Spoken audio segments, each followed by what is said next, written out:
কোনো কিছু বলবে না।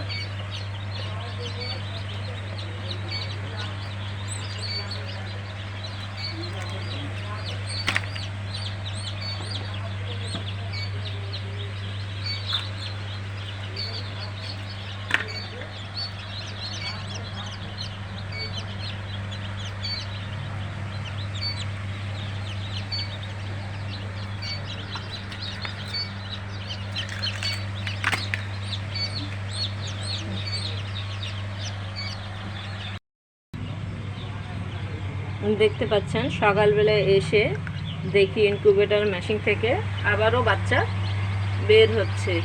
এই তো অনেক দিন দেখতে পাচ্ছেন ফেটে গেছে, এই তো ফেটে গেছে বাচ্চা, এই যে ভিতরে নড়তেছে। তো গরম, অধিক গরমের কারণে বাচ্চা অনেক নষ্ট হয়ে যাচ্ছে, বলতে ডিম নষ্ট হয়ে যাচ্ছে। কিন্তু আল্লাহর রহমতে তাও পার্সেন্টেজ মোটামুটি ভালো। অধিক গরমে যেহেতু এখন 42 ডিগ্রি বা 43 ডিগ্রি সেলসিয়াসের তাপমাত্রা, অত্যন্ত গরম। এই গরমের মাঝেও যে আল্লাহ বাচ্চা ফুটাচ্ছে এবং বাচ্চা হচ্ছে, এটাই আল্লাহর কাছে হাজার হাজার শুকরিয়া। তো এসে দেখতেছি সকালবেলা আসলে প্রত্যেক দিনই এগুলো চেক করতে হয়, ম্যাশিংয়ের ডিমগুলো চেক করতে হয়, বাচ্চাগুলো চেক করতে হয়, দেখাশোনা করতে হয়, সব করতে হয়। তো এসে দেখি এই তো ম্যাশিংয়ে দেখতে পাচ্ছেন অনেক ডিম সাজানো হয়েছে, 6 দিন পর পর বাচ্চা বের হয়। তো এইগুলো থেকে এই তো বাচ্চা বের হচ্ছে। এই যে মুখ ফেটে গেছে দেখতে পাচ্ছেন, এই যে কত ডিমের মানে করেন মুখ ফেটে গেছে।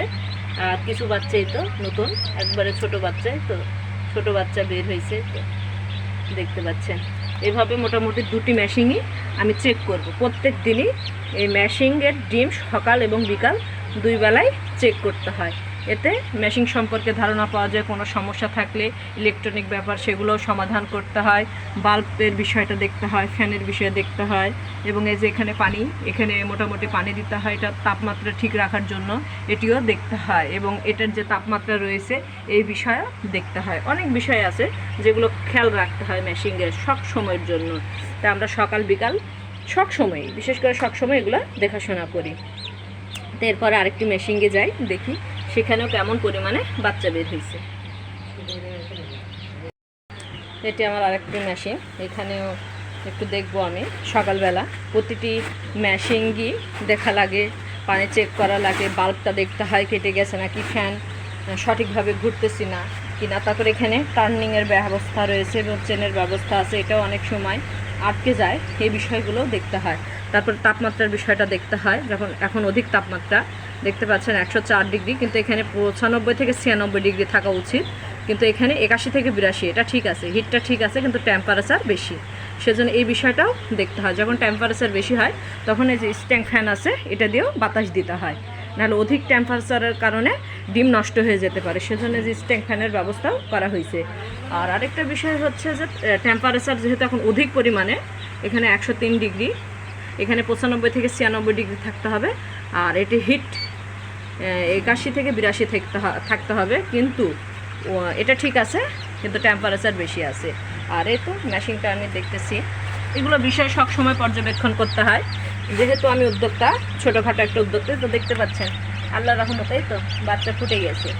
এই গরমেও আল্লাহর রহমতে যথেষ্ট ভালো পার্সেন্টেজ পাচ্ছি বাচ্চার। অনেকে বলে যে আপা অনেক ডিম নষ্ট হয়ে যাচ্ছে, অনেক বাচ্চা মারা যাচ্ছে, কিন্তু আল্লাহর রহমতে আমি পর্যাপ্ত পরিমাণে ট্রিটমেন্ট বলেন, দেখাশোনা বলেন, যথাযথ ব্যবস্থা বলেন, হিট বেশি হলে তাপমাত্রা কমানো, ফ্যানের ব্যবস্থা করা, এই সব কিছু আমি নিজেই হাতেই করি। সেজন্য আল্লাহর রহমতে যথেষ্ট ভালো প্রোডাকশান পাচ্ছি। এই গরমেও এত মানে উচ্চ তাপমাত্রার মধ্যেও পাচ্ছি। তা এখন আমি এই বাচ্চাগুলো দেখব এবং যেটা নামিয়ে নিয়ে আসব এবং বাচ্চা কেমন উঠছে এবং খোসাগুলো সরিয়ে নেব, কারণ খোসাগুলো না সরালে অনেক বাচ্চা খোসার মধ্যে ঢুকে যায় এবং অনেক ডিমগুলো খোসার মধ্যে ঢুকে যায়, ভ্রূণটা নষ্ট হয়ে যায়। সেজন্য এটা আমি পরিষ্কার করে দেব। দেখতে পাচ্ছেন এই তো বাচ্চাগুলো সব বের হয়েছে, অনেক বাচ্চা বের হয়েছে। এই তো এই যে অনেক বাচ্চা এই যে উল্টা আছে, দেখতে পাচ্ছেন অনেক বাচ্চা যে বের হচ্ছেই, ফেটে ফেটে বের হচ্ছেই। এই যে অনেক বাচ্চা এখনও বের হচ্ছেই। তো এই সবগুলো পরিষ্কার করে দিব এবং ডিমগুলো উল্টে দিব প্রত্যেক দিনই, অর্থাৎ সকাল দুপুর বিকাল সবসময় মেশিনের উপরে প্রচুর দেখাশোনা করতে হয়। কারণ মেশিনের অনেক বিষয় রয়েছে যেগুলো মাথার মধ্যে রাখতে হয়। যেহেতু আমি নতুন উদ্যোক্তা, প্রথমে অনেকটা বুঝতাম না, কিন্তু এখন ব্যবহারের মাধ্যমে মোটামুটি অনেকটা নলেজ হয়ে গেছে। অনেকে বলেন আপনি সারাদিন ব্যস্ত থাকেন নাকি? হ্যাঁ ভাই, আমি সারাদিনই ব্যস্ত থাকি, কারণ আমি ছোটোখাটো উদ্যোক্তা। সারাদিনই আমাকে নিজের হাতে কাজও করতে হয়, পরিশ্রম করতে হয়, সেজন্য আমি অনেক ব্যস্ত থাকি এবং ব্যস্ততার মধ্যে দিয়েই আমার নিজের হাতে নিজের কাজগুলো আমি কমপ্লিট করি। তো এই খোসাগুলো দেখতে পাচ্ছেন, এগুলো আমি সব সরিয়ে দেবো। যখন খোসাগুলো সরিয়ে দেবো তখন জায়গা হবে এই যে আপনার এই স্ট্রাকচারের মধ্যে, এবং বাচ্চাগুলো আরামে বসে থাকতে পারবে। আর যদি খোসা আর বাচ্চা একসাথেই থাকে তাহলে দেখা যাবে যে অনেক জায়গার প্রয়োজন হয়েছে। এই ক্ষেত্রে দেখা যাবে অনেক খোসার মধ্যেই বাচ্চা চাপা পড়ে যাবে, অথবা অনেক ডিম খোসার মধ্যে চাপা পড়ে যাবে। সেজন্য অবশ্যই আমরা যখনই বাচ্চা উঠতে থাকবে তখন অবশ্যই স্ট্রাকচার থেকে আপনার এই যে হ্যাচার রয়েছে, হ্যাচার থেকে এই বডি স্ট্রাকচারকে বলে হ্যাচার, আর সেটার হচ্ছে এটা সেটিং করা। অর্থাৎ যখন আমরা ডিম সাজাবো এটাকে বলে সেটার।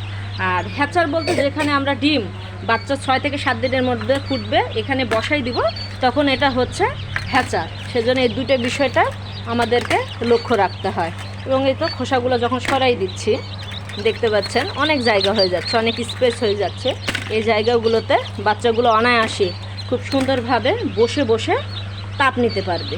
এইভাবে আমি পুরাটাই পরিষ্কার করে দেবো। তো আজকে এ পর্যন্ত আপনাদেরকে আমার এই গরমের মধ্যেও আজকে যে বাচ্চাগুলো উঠছে সেই ভিডিওটা আপনাদেরকে দেখালাম, পরিষ্কার করা দেখালাম, এবং মেশিন সম্পর্কে আপনাদেরকে বিস্তারিত অনেক কিছু বললাম। আর এই তো বাতাস হচ্ছেই, কারণ অধিক গরমের কারণে ভ্রূণ নষ্ট হয়ে যাবে, সেজন্য ফ্যানটারও কারণ আছে। ফ্যানটাও ধরেন এই স্ট্রাকচার অর্থাৎ এই ইনকিউবেটর মেশিনের মধ্যে যে তাপটা উৎপন্ন হয় এই তাপটা সারা মেশিনকে সরাই দেওয়ার জন্য, মানে ছড়িয়ে দেওয়ার জন্য এই ফ্যানের ব্যবস্থা করা হয়েছে। এবং বাচ্চাগুলো সুস্থ থাকবে এবং ডিমগুলো অনেক আর্দ্রতা সঠিক থাকবে, সেই জন্য এই ব্যবস্থা করা হয়েছে। আসলে মেশিন সম্পর্কেও অনেক ধারণা থাকতে হবে, কারণ হুটহাট করে মেশিন শুধু কিনলেই হবে না, সেটা চালানোর এবং সেটা কিভাবে পরিচালনা করতে হবে, কিভাবে ব্যবস্থাপনা করতে হবে এবং কিভাবে কাজ করতে হবে সেই বিষয়েও কিছু অভিজ্ঞতার প্রয়োজন আছে। তা আপনার ভিডিওর মাধ্যমে আমি ডিম মেশিন সম্পর্কেও আপনাদেরকে অল্প অল্প করে বিস্তারিত আলোচনা করে থাকি। তো আজকে এই পর্যন্ত, এখন আমি কাজ করব। আল্লাহ হাফিজ।